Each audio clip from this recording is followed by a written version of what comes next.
Hello y'all, this is the MMORPG AdventureQuest Worlds, and in this video we are going to play through part of the prologue and do all the content within Swordhaven Gates and the city of Swordhaven. The locations we are going to go to were originally added to the game in early 2009. Let's go to the gates first, which have been overrun by the Undead, and once we go there we will see a little intro cutscene that involves a giant flying skeleton dragon with a castle on top of it. We talk to Cleric Dawn, an NPC, and she tells us that we need to get to the castle, but first we must get to the gate where Sir Pass is waiting for us.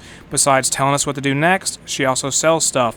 Other than that, she teaches us how to use the map and has something to say about some kind of uprising. In her shop, she has wonderful things like battle axes, hatchets, newbie armor, a stick, and a cloak. If we want to, we can also buy enhancements from her, but these ones in particular only go up to level 10. We're taking out a skeletal fire mage because why not, and this one dropped a fire staff. Cool. Let's continue onward to the castle gate where Sir Pass should be waiting for us. Sir Pass is in a little bit of a shock due to what is going on around him, but he does have the quest that will let us get into the city, so we will have to do that. We gotta defeat more skeletal fire mages, which isn't too hard for me to do because I am several levels higher than they are. We got it earlier, but here is the fire staff. It looks alright, and it seems to have some kind of energy flowing through it. We return to Sir Pass and complete the quest, and so with that, we are now going to be able to enter Swordhaven. Before we progress further, we're going to go back to Cleric Dawn and do something for her, which involves finding a fire gem,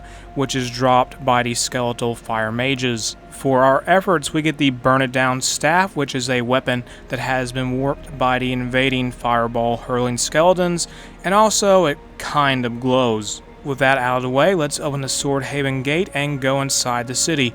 Once we are there, we will meet Ardix, a paladin, who is standing on top of a pile of skulls.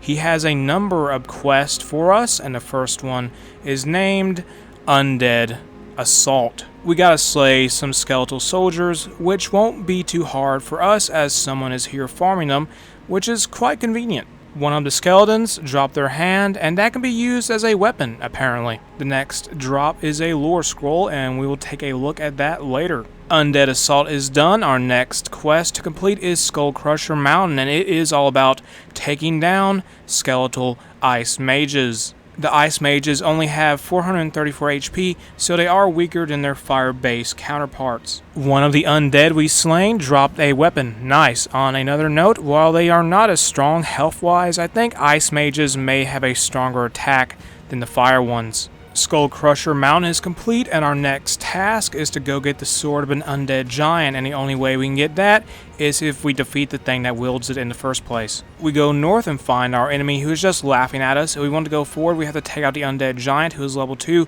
Meanwhile, we are level 17, so unsurprisingly, this is pretty one-sided. Because of what we did, the gate to the castle is now open, but we won't be going inside in this video. If we return to Ardix, his dialogue is now updated to say we should go inside the castle, and also all of his quests are considered complete. If we go to the left of the main area, we can find someone in need who wants us to defeat slimes and bring back their sauces. Okay then. These slimes are not very strong, and because of that, it will not take a long time to complete this quest. One of the slimes dropped a staff and a lore scroll. Great. Let's give the sauces to the pizza person, and in return, we get hair gel. I decided to walk into some random building, and it turns out it is some kind of Helm Shop. I suppose they're dedicated if they choose to stay open while an invasion is going on. We got more exploring to do, so let's barge into a barber shop and see what we can mess around with. In this place, you can do character customization stuff and do things like change your hairstyle, hair color, skin color, and eye color. I'm just going to run through hairstyles, but I will keep what I already have, and with that out of the way, let's see what this hair gel is capable of.